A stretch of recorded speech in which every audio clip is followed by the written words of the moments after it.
Driving is like life. I don't know, have you ever been on a car and you're like, wow, driving is like life?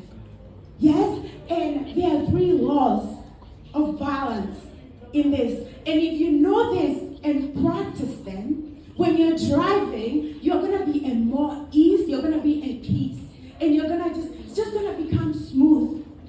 And these laws, they also apply in ministry. They apply in our lives, yeah?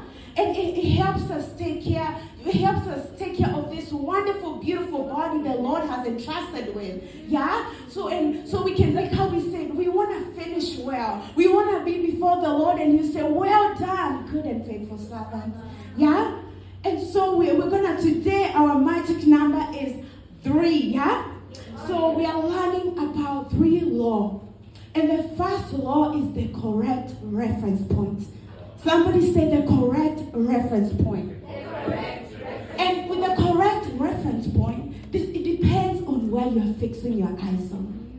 So if you're a driver and your eyes are gazed on something else, you're going to be distracted. Yeah, and you're going to lose focus. And that will cause you guys to lose balance. And that's the same way, just like life, just like driving, that's the same way as life. Yeah? And the second law is constant correction. Constant correction, yeah? It's not just about focus alone. It's not enough. It's not. It's about small, quick corrections. Small, quick, I'm staring off driving. Yo, like, have you ever been in a matatu and the driver just swear and you're just like, yo, I'm giving you my money and I'm getting out of here because I don't feel safe. You need to have your focus on the road at all times. Yeah. We have to make quick adjustment because delay correction can cause you to find yourself in something that you don't want to be found in. So quick obedience, as Mavuna, we are taught quick obedience. And I think that's such a powerful teaching that we learn. As Christ followers, we're called to, when Jesus said, I will come. When Jesus says this, I am correcting this in my life and in this journey, yeah? And so, law number 1 is correct reference points. And law number 2 is constant correction. And number 3 is clear margins. Clear margins. And with clear margins, it's all about, you need space. Like, you can be in Nairobi, like, just driving off, you might hit somebody. You need air to breathe. You might be, have you ever been in an elevator where you're like, I can't breathe, there's so many people in here. Yeah? So if you're crowded, you need to adjust. You need to step out and, wow, breathing good air. Yeah? We have to create margins to rest, to be in relationships. And without space, you burn out. I'm sure you've met a lot of people who have been drained in life, yeah? Who are just like, I'm so over it. I'm drained. We need clear margins. And without space, guys, we're going to burn out. And the Lord is not calling us to burn out. With the car, you're going to crash. Yeah? That's the consequences of it's going to happen right there and then. Move, you're not looking, bam, you're going to catch someone on the other lane and you guys will crash. And then the cops are involved, lives are taken. But that's not our calling. Yeah? That's not our calling. So, and that's what we are learning today. With a car, you will crash. With a life, it seems like nothing is going to happen at the moment. Yeah? Nothing. Like we learned health week 1. Whatever you eat, like it's going to be it's going to take a minute for it to hit you. Before you're caught up with the cholesterol, the diabetes, it will take a minute. So with the life, it seems like nothing will happen. But slowly by slowly, it's going to catch up to you. And family, yes, power of compounding. Love it, Pastor Carol. Family doesn't break overnight, guys. It starts very slowly. It starts with maybe your parents are not coming back home and you're found out there trying to figure out for yourself. But before you know it, your family has broken over time. And even something that's happening in this generation, depression. It just don't happen like that. It's a slow crack. And before before you know umepasuka, yeah, and you have cracked. And that's what we are learning about today. There's so many hidden dangers in our lives that can happen when we delay and we ignore these things. We keep living our unbalanced lives. And I'm sure as I'm teaching, like you can think about your life and be like, wow, there's a season of my life I felt that. There's a season of my life I'm caught up in ministry. I'm working, have families, yeah? And before you know it, it's hectic, it's overwhelming, you're drained. And the sad reality is in this culture, we are taught that when you're busy, the more important you are. Have you ever talked to somebody and then they are like, oh man, I'm busy at all times, and you're like, they're busy, they must be very important. Yeah, even when you go on interview, how do you guys respond whenever they ask you, why should we hire you? Yeah? And what are your weaknesses? To you, you're thinking like, yo, I work so hard. I will show you. I'm gonna show you how it's done, yeah? But it catches up with all of us. Our bodies were created to rest, yeah? Our bodies were created to rest. And I'm so grateful because the Word of God has every answer to everything. We were designed to operate from a place of being known, from a place of rest, from a place of the Lord knows me, He sees me. And my business will not cause me to earn anything. And that's why the Lord has it in His Word, yeah? His commandments. When the Israelites became my nation, Israel became a nation, God gave them a new constitution. He gave them the 10 commandments. And I'm sure we can all recite them at all times. He told them these are the most serious ones. Well, in ministry, if you forget anything yesterday, guys, don't forget this. When you put God first, everything else falls into place. Wow. Everything else falls into place. Yeah. He's the one to take care of you. You don't take care of yourself. He's a good Father who sees you. You just need to fix your eyes on Jesus. And don't you get tired. Don't you get tired. Don't you get weary. Keep on fixing your eyes on the Lord. He is the prize. He is the reward. Yeah, and we get the honor and privilege of worshiping such a Father. What a Father. So law number 1 is Sabbath rest aligns us to the correct reference point. But also, number 2, Sabbath gives space for constant correction. Constant correction. And you may be asking me how? In the command, God point Israel back to creation. He said, like we were reading in Exodus, you can go back to that verse, that part that said, in 6 days I made the heavens, earth, sea, and everything in them. But on the 7th day, I rested. He rested, guys. Did God rest because He was tired? Do you think? No. God is not tired. Isaiah 40 verse 28 says, He never grows weak or weary. He never grows weak or weary. That's our Father. And you know what He was doing at that time? He just needed to pause and evaluate what He has done. And you know what He saw? He looked at everything and was like, yes, it is very, very good in my sight. And when He made you, that's what He did. When He made you, Pastor Jockey, when He said she looks good, she is perfect, I'm telling you, that's our Father. He sees you and He says, I am good. You are good. You are good. And that's what, when we're talking about Sabbath, that's what we are talking about. It's time to examine what God is doing. It's about to reflect in, like how we are saying, it's to adjust. How can I adjust my life in this season? Because I want to fulfill the calling God has over my life. It is my desire that when I see Him, He will say, well done. So you sit down and you ask, how on that day, how did I live this week? How was my week? Did I use ministry to love people or people to do ministry? Or people to do ministry. Yeah. Yes, did I use ministry to love people or people to do ministry? You love people, you don't use people. Is my life in order? Are you asking yourself, how is it? Are there some adjustments I need to make? And even on my Sabbath day have always been on Mondays, and I thank God and I'm grateful because the Lord has done so much through that. I take time to reflect on, I journal a lot. I love writing, so I would journal up like, okay, this and this has happened, and what am I doing next, yeah? And that's the thing, you could do that. You could just reflect. God, just be still.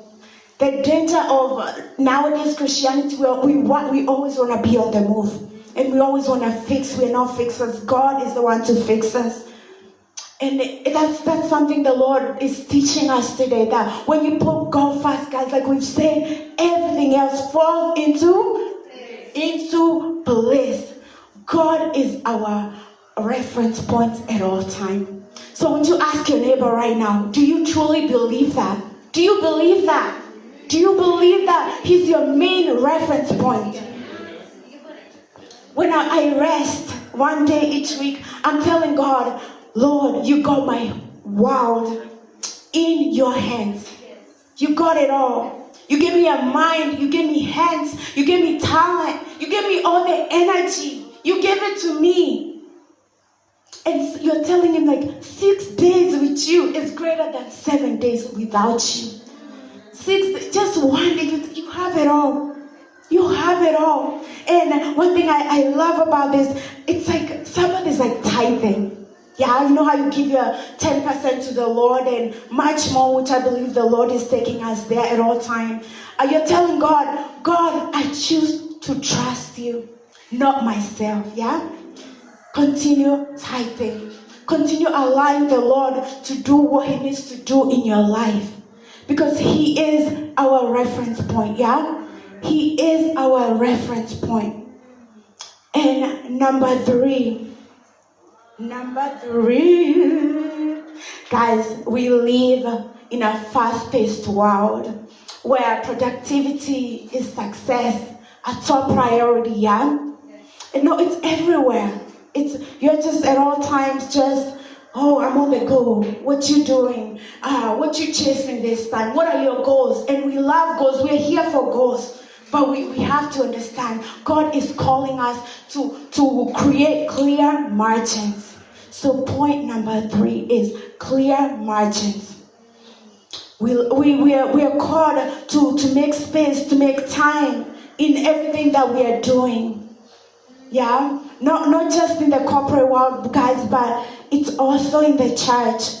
It's also in church, like where in mega churches you're just seeing people, successful pastors, they are always on the go. They are here, they're there, they abandon their families. Yeah? But God is calling us to have a different value system. We value Him, we value our rest. Because when we value our rest, we're showing God we value Him as well. And we value to trust in knowing like we cannot keep ourselves.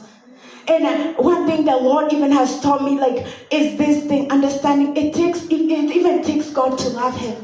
It takes me sitting at His feet and making time. Nothing happening in my world. Just me and you, making space to understand. Teach me how to love you. Because He says, until we understand the love of the Father, we're even going to love other people with brokenness. But the love of the Father is everything that we need in our lives. But when we look at God's word, we are seeing that, we're understanding that in Exodus 20 verse 10, God commands, on that day no one is to work. Neither you, your children, your servants, your animals, nor the foreigners among you. Wow, everything that belongs to you deserves a break. Yeah? everyone was to rest. It was a command, guys. I wish we followed this. And I hope today we will be reignited to understanding why rest is so important, yeah? Not when you feel like it or when things are slowing down. Every single week, you're showing up to the Father. And we are to be aware what He's teaching us, the awareness of what had happened every Sabbath. What did the Lord teach me? And even with the Israelites, we see even a bigger margin. Yeah? After 7 years, guys, they were supposed to take an entire sabbatical. Guys, can you imagine being told, yo, you are not supposed to work a whole year? How would you feel? What a year. You'll be freaking out. You'll be like worried. You'll be, my God. And honestly, I can totally say that I've experienced that in this season. Me moving here, quitting my job, starting out my life over, and the Lord saying, trust me, I will take care of you. And He reminded me, He told me the verse that has encouraged me at all times is the one with Elijah. And he commanded a widow to take care of him.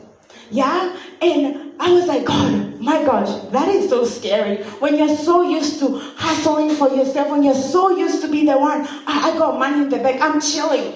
Yeah, God is like, I'm taking you out of your comfort zone in order to teach you what it looks like to be taken care of. Guys, allow yourself to be taken care of with wisdom though, yeah? And they would have to take a whole year and they would have to trust God with everything they needed.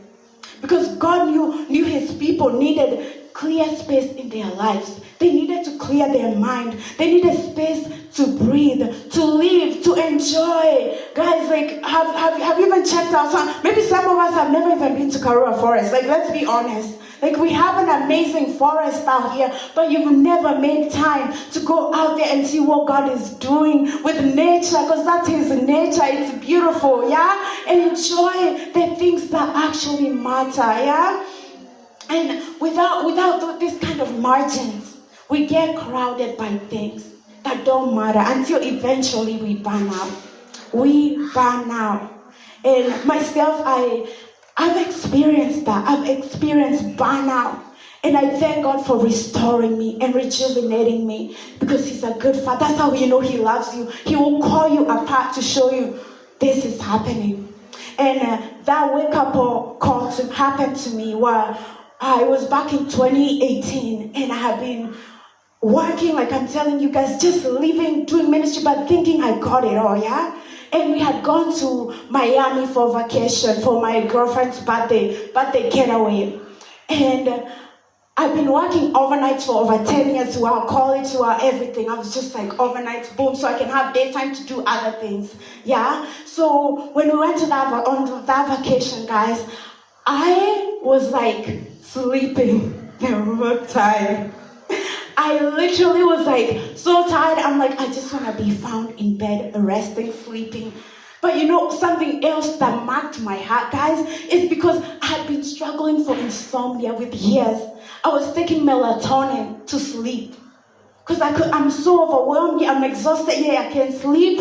And that's one thing the Lord is like, wow, you don't even know. So it was December in Missouri, so it was snowy, and in Miami it was super hot, 80 degrees. So when I went there, I realized insomnia was happening because I was not getting vitamin D. I mean, I was working overnight, guys. I was up and down, so guys, I couldn't sleep. The Lord is like, you don't even get to see the sun. You don't even rest. Yeah. So I was like, my body is screaming, take care of me. And I thank God, because that drew me back to God. It put me back. I was in bed. I'm just like, God, I really need to take care of my body. I am neglecting this, and it's catching up to me. Yeah, in my 20s, I'm like, well, this is messy. Yeah, this is so messy. And after that, I decided, the Lord gave me a wisdom, and I want you to quit working overnight. I was like, okay, all right. And that year, 2018 is when I started to practice the Sabbath. I started to practice it.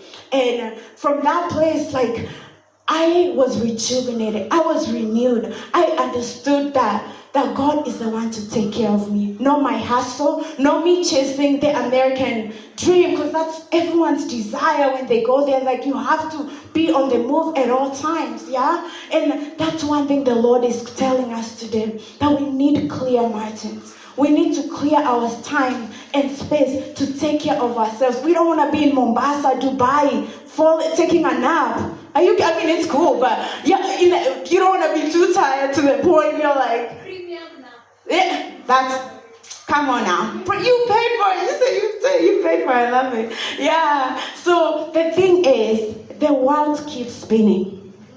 If you ask yourself, if you were to die today, your employer, they would hire someone else. The next, oh my goodness, I'm so sorry for your loss. Yeah. And then, HR guys, we need a new person. Yeah. Okay, fine. Yeah. So that's the thing, guys. We have to understand this body of ours needs rest. This body of ours needs rest. And as followers, as Jesus followers, we are in danger of this. That's one thing. You see how I said, one of my favorite verses is just being told by Jesus, well done, good and faithful servant. Yeah? And when you go before the Lord will ask you, where is your spouse? And you'll be like, we divorced because I was too busy making a living. While your babies, they left the faith because I was too busy making a living. Why is your health so broken? I neglected it, chasing success. Is that even worthy, my people? It's not worthy. Look at your neighbor and just say, it is not worthy. It is not worthy. What's worthy is living a life where you know I have finished this race and I'm proud of the way I finished it. I'm proud of it. And I'm so grateful we're at a movement, we're at a body of Christ that practice these rhythms.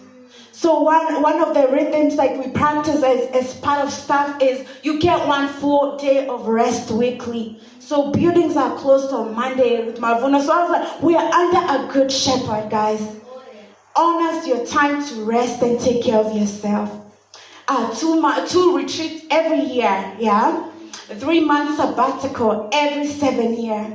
So that we may finish well, guys. Like Caleb said, give me my mountain. Can you say, give me my mountain?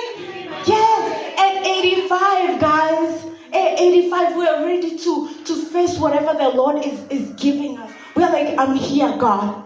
Use me as your vessel, no matter the age. Because I've been taking care of my body. Because there is a reference for I'm fixing my eyes on Jesus.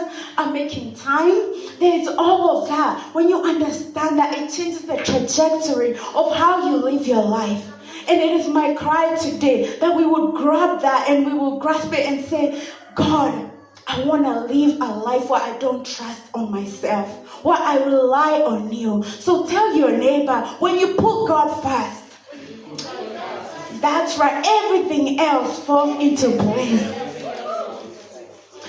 Yes, it falls into place, my people. So how do you put God first? How do we apply this message? It's to commit. It's all about commitment. I love it. It's been about that. Commit to observe a weekly Sabbath. A day with no productive work. Space for God to refresh you. Allow him to fill you. Allow him to teach you. Allow him to see you where you're at in your brokenness, because he's not scared of your emotions. You have to keep it consistent. Consistency is key. Every week you say, this is my Sabbath. So today, if you don't have a Sabbath day, I urge you to check your week and be like, I'm choosing Monday, Tuesday, Saturday, you name it. Just remember Mark 2:27. This verse got me. The Sabbath was made for men, no man for Sabbath. The Sabbath was made for men, no man for Sabbath. Yeah? So I'm so grateful because this is something we've been learning. How many of you guys were at the summit? Yes, oh yes. We had our amazing leader, Pastor M. He taught us the rhythms. He taught us daily rhythms, weekly, seasonal, and annual. Today we focused on just weekly. That's what we focused on. So if you haven't watched this and you missed the sermon, go check it out on YouTube, because guys, it will refresh you. It will remind you of why you should practice this Sabbath day. Yeah? So even when you're on your Sabbath, what do? You rest. Get enough sleep. You're not trying to be in Mombasa sleeping at all. You need to be out enjoying the beach, yeah?